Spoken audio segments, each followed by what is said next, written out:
Yeah, obviously an abrupt way to end the season as always. I thought we kind of flipped halves, unfortunately. Defensively we were very good in the first half, and then offensively very good in the second half.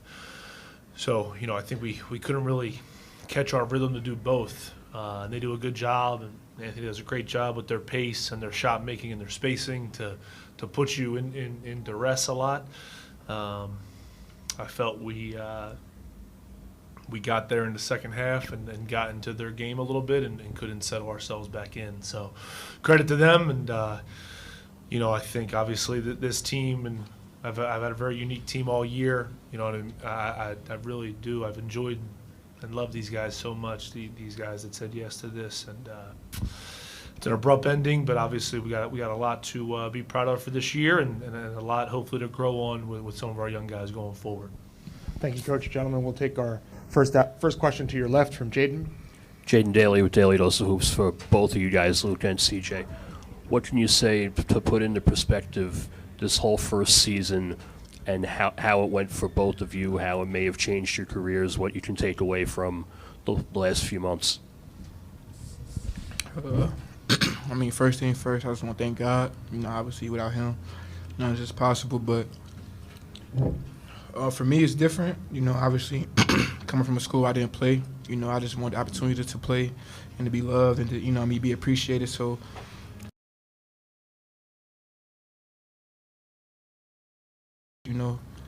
I'm just grateful. I obviously wish I could represent you guys harder, better, and put together a better season, for the fans and for the family of the Iona. But like Coach said, I feel like we stayed together throughout the whole season. We tried to figure it out every game. We came back, we hustled every day, we stuck with our process, and hopefully we just left a good foundation for the next years to come. And the Dan Giroux era, keep building in that. Every year is a difficult year, especially when you got a whole new roster. Only one guy coming back being me. And, kind of took a gamble to stay here. And I think for me it paid off. And, trusting in Coach Giroux, Coach Wallace, and everyone on the coaching staff was a big deal for me, especially going through this year. A lot of ups and downs, if you look at my minutes, didn't even get off the bench first couple games of the year. And to just have a team that backs me up, coaching staff that backs me up, gets me better every day is really valuable. And, there's a lot of guys on our roster right now that can come back and that didn't even play this year that are going to be meaningful contributors to a team next year. And, for a first-year team, there's a lot of growing pains, but, at the end of the day, we got better and we played together, and that's all we can really ask. Gentlemen, we'll stay on your left. Guy? Yeah, Guy Filatico, IronHoops.com. Luke, following up on that, building onto what next year could look like, how important is it to you to become a recruiter and keep guys on the team for next year and build toward next season? I think it's important. I've played a lot of games of college basketball. I've been around it my whole life with my family. My dad being a college coach, high school coach overseas, and just understanding the game, I think is really one valuable thing that I bring to the table. But in recruiting and filling guys out that are going to buy into our system, I think is huge. And trying to find guys that will fit our system, and not just playing-wise, but personality-wise, I think is really important. We will take our next question, gentlemen, to your right from Chuck.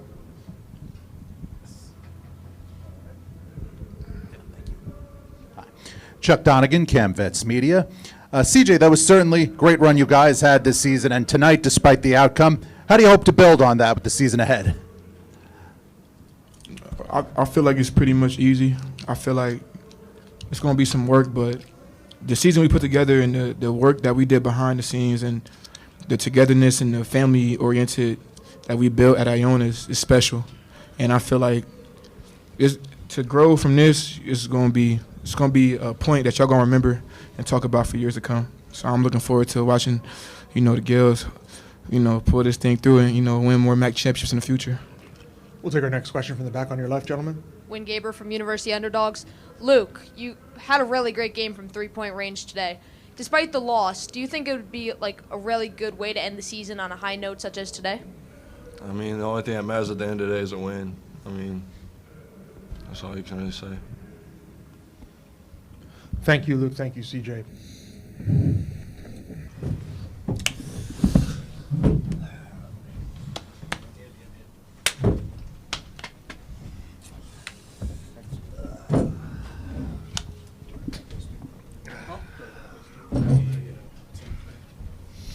One more assist on the day. Coach, we'll take our first question down here in the front. Dan, just as it was for your players, it was a learning experience for you in year one as a head coach at this level. What did you learn about yourself and these guys that can help you build on this season? 18 wins, 10 wins in conference, and take it to an even higher level next year. Yeah, I think it's that's why it's so abrupt, because I really I really think this team, particularly this group, deserves me in my second year. That's the hard part for me. So, you got to grow from it. We really had some opportunities tonight, and that's the stuff you got to go through. And even as simple as opportunities this year in conference, where you drop the ball, I dropped the ball, and you got to. As you guys know, my reflection's high level. My inward looking is high level, and I feel pretty comfortable where I'm growing and where I'm going. I feel for these guys though, because that's a big piece for me, and I feel like that's the whole deal. You're 10-10. We had a terrific non-conference. 10-10 in this league puts you behind the 8 ball, and now we feel it, grow from it. The group that hopefully gets, comes back or, decides to come back and fight for us. I think that's a big deal going forward. And I think these seniors laid a pretty good foundation for what it means when our coaching staff believes in you. Coach, will stay to your left, Guy. Coach, we talked about a few times this year about the standard that you walked into when you took this job at Iona. Yeah. I think you already are aware that you didn't reach it this year. What do you feel like has to happen this offseason to kind of put Iona back to where it needs to be? Yeah, unfortunately, that's the exciting part, is being able to go into the offseason and understanding the league, understanding college basketball more. I think in my reflection of where I am as a human, not being in college hoops for 10 years was one of the biggest detriments for me personally. I can watch all the film in the world. I could stay up and, watch every game, watch every team, watch every clip until you're back in it, feel it, understand it.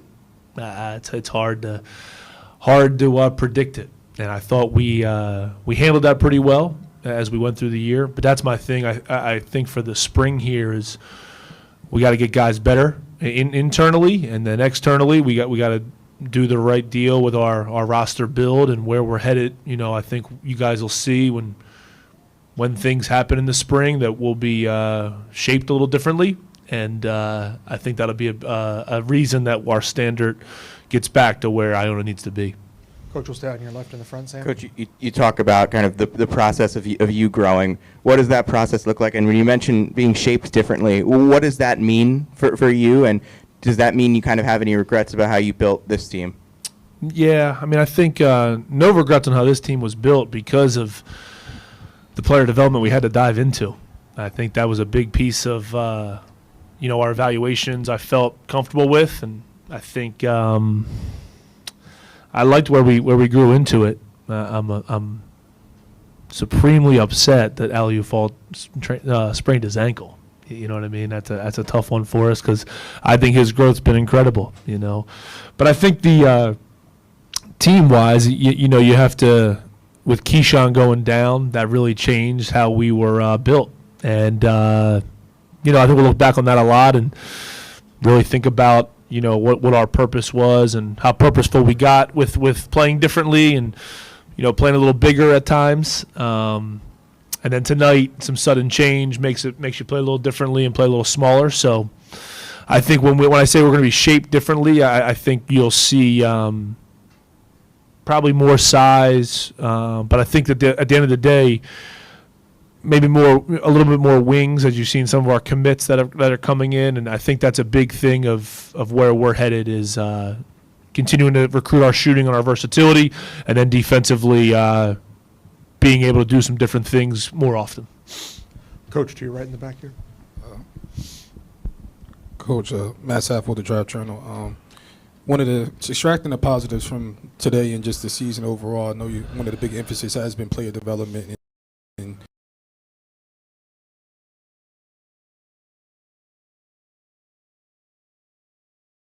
Kamavati, as well as even Lamine and Khalil. I mean, kind of just speak about some of the different guys that you, especially with the guys that have the eligibility to possibly return, and what you saw from them in terms of their growth this season.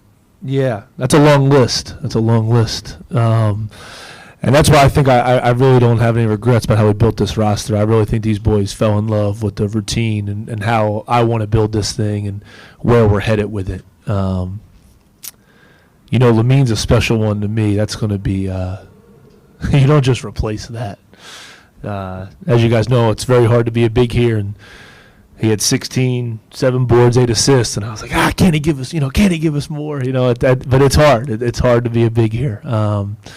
And listen, these guys really just dove into a belief. That's why I love them. That's why I'm going to love this team. This team's going to be my most unique team. I really believe it in my coaching career.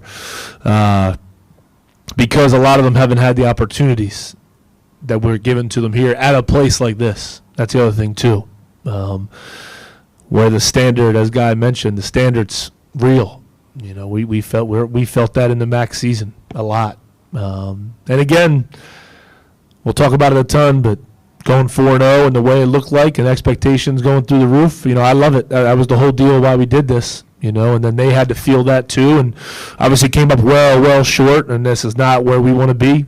I'll promise you that. We don't want to be here and in this seating and in this world going forward. So we're going to address that in due time and understand where we're headed, and understand where I'm headed, and react to that appropriately. But this team and the list you just named off, those are all guys that just bought. They bought in. They felt it day by day. I think it's why tonight feels so abrupt. But at the end of the day, that's college hoops, and it's an abrupt business, that's for sure. Coach, down in front to your right, Chuck. Dan, definitely a solid performance tonight. There were quite a few fouls on both sides, I noticed. Do you feel like that played a factor in the deciding outcome? No, I do not. Everyone's doing their job best they can. Everyone's got a job to do. I'll have to take a look at the film, see my vantage points compared to others, and I think we build from there. One more for Coach.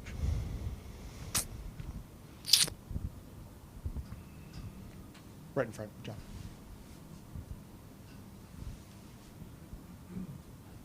Oh, I thought you were. Yes. You mentioned Aliu, obviously going down with the ankle injury. They had a stretch 11-12 from the field in the second half. I know it was more of an up-tempo, kind of spread the floor pace game, but what did his absence mean, particularly to you guys defensively in that second half? Yeah, I think that was a great adjustment by them. And that was, that was difficult. We tried to do some different things to limit their movement because of no Aliu. And at the end of the day, a lot of our droughts defensively have been with teams attacking the paint when he's not in there. And I felt that drought happened, and that's the tough part. You get in the ebb and flow of the game, and you're feeling like you're in a Sacred Heart game. That's for damn sure. And they're comfortable playing that way, and they attack the rim at a high level. And that's when I think you started to see how Hill could affect the game differently, and how he got confident, and then how that made their shooters even more confident too. Thank you, Coach. Yeah, thank you. Appreciate you guys.